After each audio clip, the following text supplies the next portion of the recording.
हरे कृष्णा। आज हमारी चर्चा का विषय है कि यदि कृष्ण भक्ति करनी है तो लहसुन प्याज छोड़ने की क्या आवश्यकता है, या दूसरे शब्दों में कहें तो हमारा वीडियो विशेष रूप से उन लोगों के लिए है जो कृष्ण भक्ति करना चाहते हैं। तो कभी कभी ऐसा लोगों का कहना होता है कि जब सारी चीज़ें भगवान ने बनाई है तो लहसुन प्याज ही बनाया है, तो लहसुन प्याज खाने में क्या प्रॉब्लम है। ठीक है, आप लोग बोलते शराब छोड़ो, शराब छोड़ दी, मांस छोड़ दिया, गांजा भांग सब छोड़ा, अब कम से कम लहसुन प्याज बचा है, वो चीज़ तो खाने दें, पर हम खाएंगे क्या, क्यों छोड़ा जाए इसको। कभी कभी लोगों के मन में ऐसा प्रश्न आता है। तो भगवद गीता के 10वें अध्याय का 8वें श्लोक में भगवान बोलते हैं, अहम सर्वस्य प्रभुवो मता सर्वम प्रवर्तते इति मत्वा भजन्ते मां बुधा भाव समन्विता। भगवान खुद ही डिक्लेयर करते हैं, अहम सर्वस्य प्रभुवो, अहम यानी मैं, सर्वस्य यानी सब कुछ, प्रभुवो उत्पत्ति का कारण, मता सर्वम प्रवर्तते, मता यानी मुझसे, सर्वम यानी सब कुछ, प्रवर्तते यानी उद्भूत होता है। तो मैं ही हर वस्तु की उत्पत्ति का कारण हूँ और सब कुछ मुझसे ही उद्भूत होता है। जब सब कुछ भगवान से उद्भूत होता है तो नेचुरल लहसुन प्याज भगवान से ही आया, तो भगवान ने दिया है तो खाने के लिए दिया है ना, क्या प्रॉब्लम है उसको खाने में। तो भगवान खुद इसका उत्तर आगे इसी श्लोक के आगे की लाइन में बोल रहे हैं, अहम सर्वस्य प्रभुवो मता सर्वम प्रवर्तते इति मत्वा भजन्ते माम बुधा। बुधा में विद्वान व्यक्ति, समझदार व्यक्ति, बुद्धिमान व्यक्ति, बुधा भाव समन्विता, कि जो बुद्धिमान है। हालांकि मैंने सारी चीजें बनाई हैं, उत्पत्ति की है सारी चीजों की, इस मेरी सृष्टि में रजोगुण वस्तुएं भी हैं, तमोगुण वस्तुएं भी हैं, सतोगुण वस्तुएं भी हैं, लेकिन बुधा जो विद्वान जन है, जो बुद्धिमान जन है, वो क्या करते हैं, बुधा भाव समन्विता, वो मेरी भक्ति करते हैं, मेरी पूजा करते हैं, मेरी अर्चना करते हैं, मेरे प्रति प्रेम का भाव रखते हैं, मेरी प्रेम में भक्ति करते हैं, या मेरी प्रेम में पूजा करते हैं। तो प्रश्न उठता, पूजा कैसे की जाए, भगवान की भक्ति कैसे की जाए। तो फिर भगवान अगले श्लोक में बोलते हैं 90 अध्याय के 26वें श्लोक में, पत्रम पुष्पम फलम तोयम यो में भक्ता प्रयच्छति, कि भगवान का भजन कैसे करना है, उनकी पूजा कैसे करनी है। तो भगवान 4 चीजें बोलते हैं। पत्रम है ना, मेनली तुलसी, कोई भी पत्ती, बट मेनली तुलसी पत्ती, भोजन में देखो तो कह सकते हैं हरे पत्ते वाली सब्जियां। पुष्पम यानी फूल, फलम यानी कोई भी फल, तोयम यानी जल, या जल से बनी वस्तु, जैसे शरबत है, लस्सी है, छाछ है, आइस टी है, इत्यादि इत्यादि। तो भगवान अपना भजन करने के लिए, अपनी भक्ति का योग में भक्ति से मेरा भजन करने के लिए, पूजा करने के लिए, अर्चना करने के लिए, मेरा प्रेम प्राप्त करने के लिए मुझे केवल 4 चीजें अर्पित कर दीजिए। 4 चीजें मांगी भगवान ने, पत्रम पुष्पम फलम तोयम। भगवान ने लहसुन प्याज कहीं नहीं बोला। पूरे भगवद गीता में 700 श्लोक है, वो कहीं पर भी भगवान ने ये नहीं बोला कि यदि आपको मेरे से पूजा करनी है, मेरे से प्रेम में संबंध बनाना है, मेरी भक्ति करनी है, मेरा प्रति भक्ति भाव उत्पन्न करना है, तो आप लहसुन प्याज खाएं। कहीं नहीं बोला। खाते तो बोलते, लहसुन प्याज खा सकते थे तो वो बोलते, भगवान ने वो नहीं बोला है। भगवान केवल 4 चीजें बोल रहे, पत्रम पुष्पम फलम तोयम। तो कभी कभी लोग बोलते हैं कि ठीक है, भगवान तो भाव के भूखे हैं, प्रेम को भूखे, हम लहसुन प्याज भगवान को प्रेम से दे सकते हैं। नहीं, अगर दे सकते होते तो भगवान बोलते। ये ठीक वैसे ही, ऐसा मान लीजिए कि आप अगर फॉर एग्जाम्पल मुझे अपने घर पे बुलाएं और आप जानते हैं कि मैं शाकाहारी हूँ, तो क्या आप मुझे मांसाहारी भोजन खिलाएंगे? बिल्कुल नहीं खिलाएंगे। आपको पता है कि मांसाहारी भोजन को पसंद नहीं है। ठीक वैसे ही भगवान अपनी चॉइस खुद बता रहे हैं, उनको क्या पसंद है, क्या नहीं पसंद है, सब भगवान गीता में डिक्लेयर कर रहे हैं। तो भगवान ने 4 चीजें बोली है। कौन लगाते हैं? जो बुद्धिमान है। बुद्धिमान कौन है? जो मेरी पूजा करते हैं, जो मेरी भक्ति करते हैं, वो बुद्धिमान है। तो इस तरह से क्लियर भगवद गीता में इन श्लोकों से स्पष्टीकरण में आता है कि लहसुन प्याज खाने की हमको कोई आवश्यकता नहीं है। एक प्रश्न उठता है कि लोग लहसुन प्याज खाते क्यों हैं, रीजन क्या, क्यों खाते हैं वो। तो मेन इससे कई कारण हो सकते हैं। कोई बोलेगा मैं स्वाद के लिए खाता हूँ, कोई बोल सकता है कि नहीं लहसुन प्याज में मेडिसिन प्रॉपर्टीज होती हैं, औषधि तत्व होते हैं जो काफ़ी फायदेमंद होते हैं, तो हमें खाना चाहिए। लेकिन मूल कारण जो है वो ये अज्ञानता के वश लोग लहसुन प्याज खाते हैं, क्योंकि वो ये सोचते हैं कि अगर हम खाने में लहसुन, ठीक है बाकी सब कुछ तो हमने छोड़ दिया, लेकिन लहसुन प्याज भी अगर आप हमें नहीं खाने दोगे प्रभु जी, तो हम जिएंगे कैसे, हम खाएंगे क्या। भाई हमें भी कुछ खाने को चाहिए, स्वाद हमें भी चाहिए, हर व्यक्ति रस ढूंढ रहा है। तो उनको इस बात का ज्ञान नहीं है कि ऐसा भी भोजन है जो बिना लहसुन प्याज बनाए बनता है और उसमें इतना अधिक स्वाद आता है, इतना अधिक स्वाद आता है जो लहसुन प्याज बनाए गए भोजन में भी नहीं आता है। इसका उनको अज्ञान, इस बात से वो अनभिज्ञ हैं, या ये कहेंगे उनको उसका स्वाद ही नहीं पता है। लेकिन कुछ कुछ भक्त ऐसे होते हैं जिनको कि बिल्कुल एक एक जो इस बात को जानते हैं कि जो भोजन बनाया था ये विज्ञान है, ये कला है, इसका नाम है पाक कला। ये कला है, एक आर्ट है कुकिंग करना भी। तो जो लोग एक्सपर्ट्स होते हैं वो बिना लहसुन प्याज के बहुत अच्छा खाना बनाते हैं, क्योंकि उनको पता है कि कौन कौन से वेजिटेबल कॉम्बिनेशन क्या क्या होते हैं, किस डिश में क्या क्या स्पाइसेस होते हैं, किसका क्या फ्लेवर होता है, किस किस डिश के क्या क्या स्पेसिफिकेशन होते हैं, वेजिटेबल कटिंग्स कैसी होती है। तो किसी भोजन का स्वाद इन काफ़ी चीज़ों पर डिपेंड करता है। तो जो जानकार लोग हैं उनके हाथ से अगर आप खाएंगे और वो बिना लहसुन प्याज के बनाते हैं, स्पेशली कृष्णा डिवोटीज, तो आप देखेंगे उनको खाने में इतना अधिक स्वाद है, इतना अधिक स्वाद है कि लहसुन प्याज खाने में स्वाद है ही नहीं। लहसुन प्याज का स्वाद तो भौतिक स्वाद है, लेकिन जो भोजन भगवान को अर्पित होता है उसमें आध्यात्मिक स्वाद आता है, क्योंकि भगवान एक आध्यात्मिक पर्सनालिटी है, स्पिरिचुअल पर्सनालिटी है। और जब उनके संपर्क में कोई चीज़ आती है, भोजन जब उनके संपर्क में आता है तो वो भी स्पिरिचुअलाइज्ड हो जाता है, वो भी आध्यात्मिक बन जाता है। और फिर उसमें स्वाद आता है वो भी आध्यात्मिक होता है, जो कि भौतिक स्वाद से, जीवा के रस से, जीवा के स्वाद से कहीं ऊपर है। तो जब लोगों को इस प्रकार का प्रसाद मिलता है, प्रसाद में लहसुन प्याज तो डलता नहीं है, जब उसको वो खाते हैं तो बड़ा अप्रिशिएट करता हूँ। जैसे हमने देखा, हमारा बहुत अनुभव में अनेक लोग ऐसे भोजन खिलाया बिना लहसुन प्याज का, बाद में आज उसके वो आदी हो चुके हैं और उसकी कोई आवश्यकता नहीं समझते। क्यों? क्योंकि उनको हायर टेस्ट दिया गया, क्योंकि उनको ये पता ही नहीं थी कि ऐसा भी कोई भोजन होगा जो बिना लहसुन प्याज का उसमें इतना अधिक स्वाद है। तो मेन चीज़ है स्वाद। तो स्वाद तो हो गया, हर स्वाद कृष्ण भक्त को कृष्ण प्रसाद में मिलता है, क्योंकि भगवान जब कोई भोजन बनता है तो उसका स्वाद दो चीजों पर निर्भर करता है। एक बनाने वाले की खुद की क्या चेतना है, वो किस चेतना में बना रहा है, या उसकी आध्यात्मिक चेतना का स्तर है, और दूसरा भगवान जब उसको ग्रहण करते हैं। जब भगवान ग्रहण करते हैं तो उसमें अद्वितीय स्वाद आता है, ऐसा स्वाद जो कि इस भौतिक जगत में उसका अस्तित्व ही नहीं है, वो स्वाद भौतिक जगत में है ही नहीं। तो जब हम प्रसाद को ग्रहण करेंगे, ऐसे भक्तों के बनाए गए प्रसाद से ग्रहण करें विशेष रूप से, तो वो स्वाद हमें मिल जाएगा। फिर आवश्यकता नहीं महसूस होती लहसुन प्याज की, कोई आवश्यकता महसूस नहीं होती।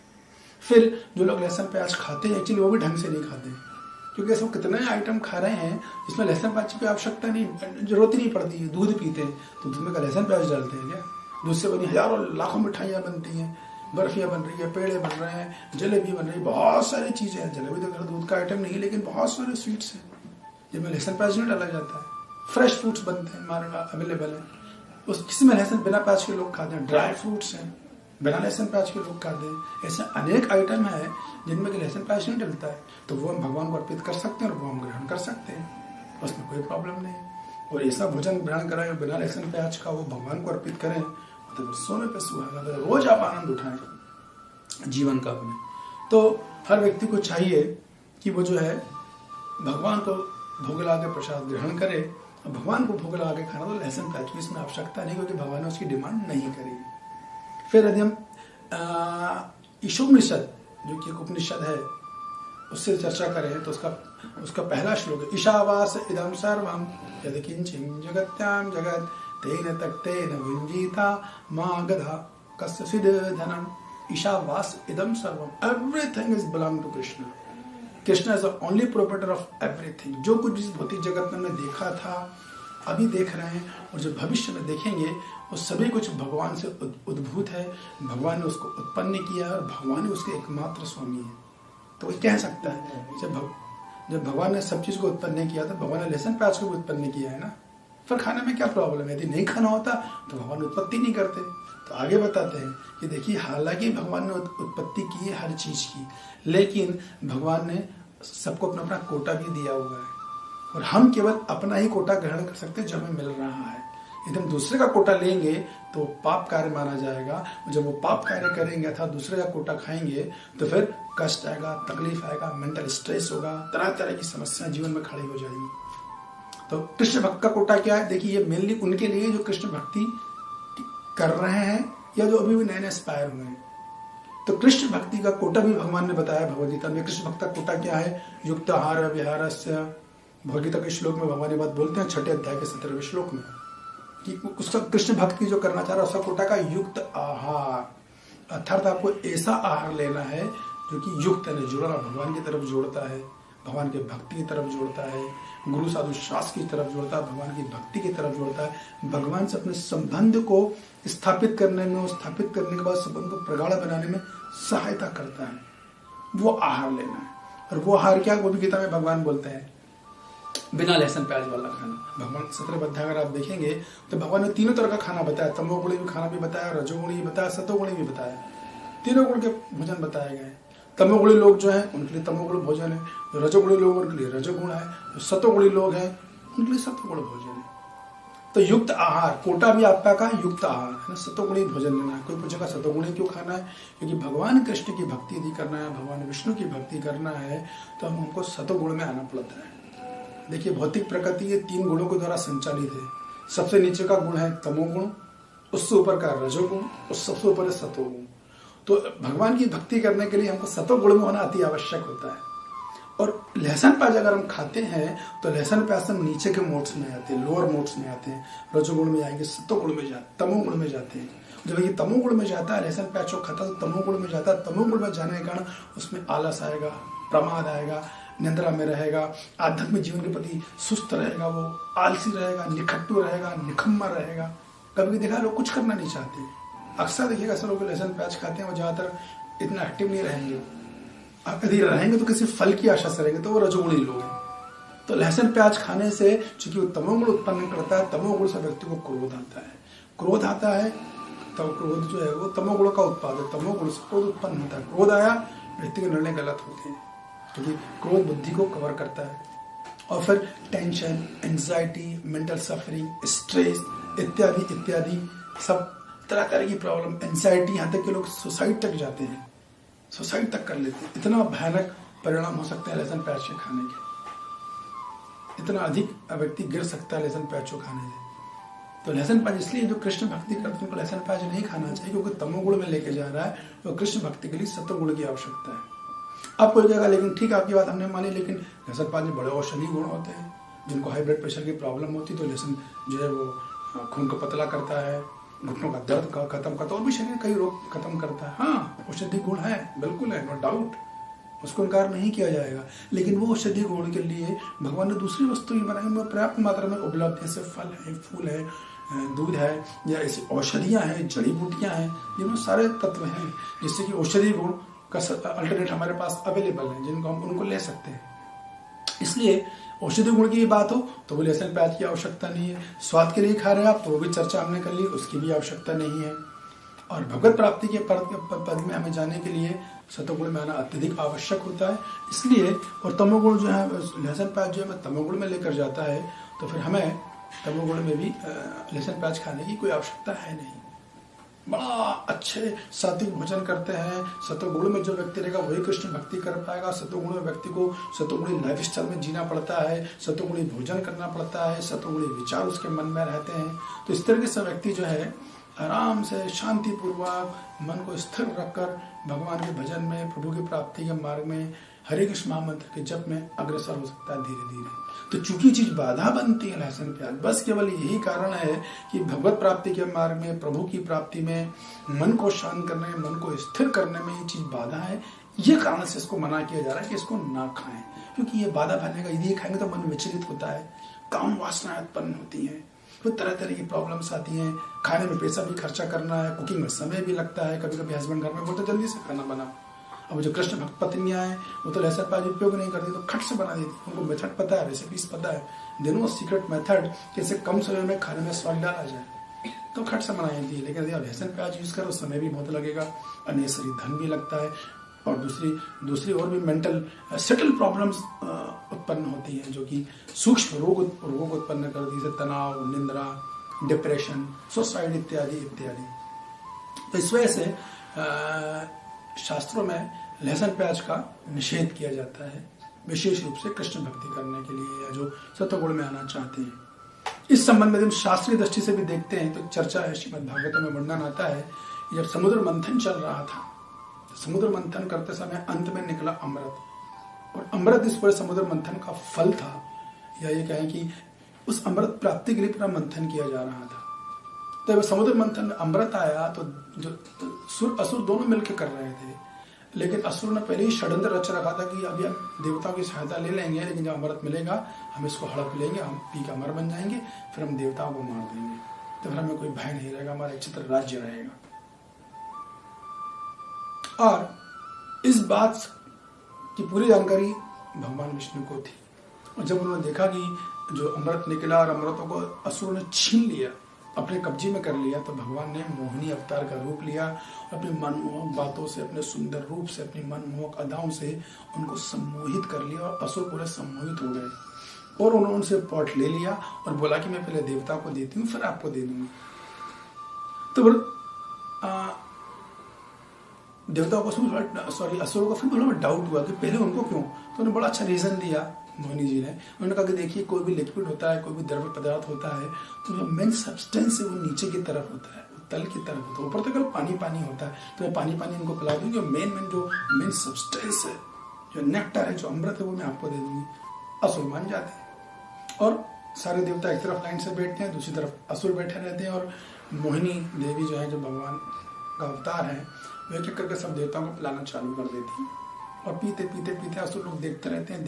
लेकिन राहु नाम का असुर था जो देखता क्या रहा है, अमृत कम हो रहा है, क्योंकि जो पॉट था वो पीछे से उठता जा रहा था, जैसे अमृत निकल रहा था तो पॉट की जो पीछे से उठ रहा था, तो वो समझ जाता है कि अरे अमृत खत्म हो रहा है, उसे चिंता होती है ऐसा नहीं मुझे मिले नहीं, तो खट से उठकर चतुराई के साथ देवताओं की लाइन में बैठ जाते हैं।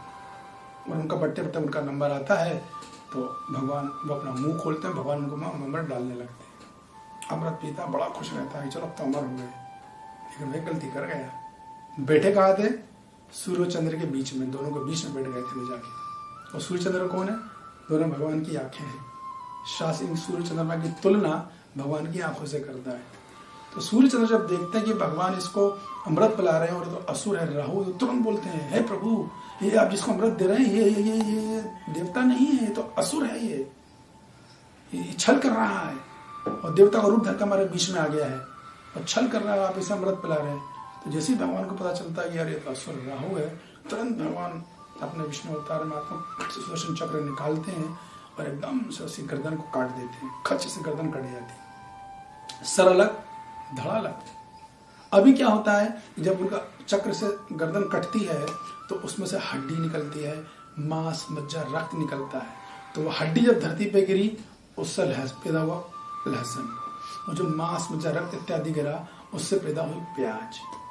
तो देखिए, असुर लहसुन प्याज जो है इसकी उत्पत्ति किससे हुई? राक्षस से हुई है। तो एक तरह से अगर देखा जाए तो लहसुन प्याज यदि हम खाएंगे तो अंदर राक्षस प्रवृत्तियां आएंगी, राक्षसों की वृत्ति उत्पन्न होगी। और वही समाज में हो रहा है।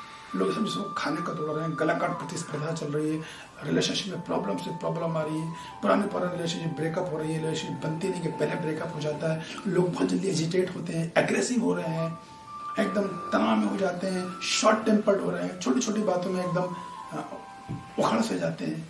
अगर राक्षसी भोजन करेंगे तो हमारी वृत्ति भी राक्षस जैसी होगी। यह शास्त्र बोलते हैं, जैसा अन्न वैसा मन, जैसा भोजन करेंगे वैसा हमारा मन बनेगा, वैसे हमारी चेतना बनेगा, वैसे हम कार्य करेंगे और वैसे हम खुद भी डिस्टर्ब होंगे, दूसरों को भी डिस्टर्ब करेंगे। तो लहसुन प्याज जो शास्त्र का तो राक्षसी भोजन एक तरह से देखिए अगर दो, क्योंकि राक्षस के खून और ब्लड हड्डी से निकला हुआ है। तो सोच सकते उसको खाएंगे तो भले कुछ औषधि गुण तो मिल सकते हैं, लेकिन नुकसान कितना होगा हमारा, पूरी चेतना खराब हो जाएगी हमारी। इसलिए कृष्ण भक्तों को रिकमेंडेड करते हैं, साधु गुरु शास्त्री बोलते हैं कि कृष्ण भक्ति करना है, सात्विक जीवन जीना, सादा जीवन, उच्च विचार जीवन जीना, शांत जीवन जीना है, मन को स्थिर रखना है, शांत रखना है, जिनमें ज्यादा टेंशन, एंजाइटी, मेंटल सफरिंग नहीं चाहिए, तो लहसुन प्याज नहीं खाना चाहिए। ये इसका मूल कारण है। हरे कृष्णा कृष्ण कृष्ण हरे हरे, हरे राम राम राम हरे हरे। अगर आपको वीडियो पसंद आया हो तो चैनल को इजाजत से सब्सक्राइब कीजिएगा, लाइक कीजिएगा, दूसरे शेयर भी कीजिएगा। हरे कृष्णा।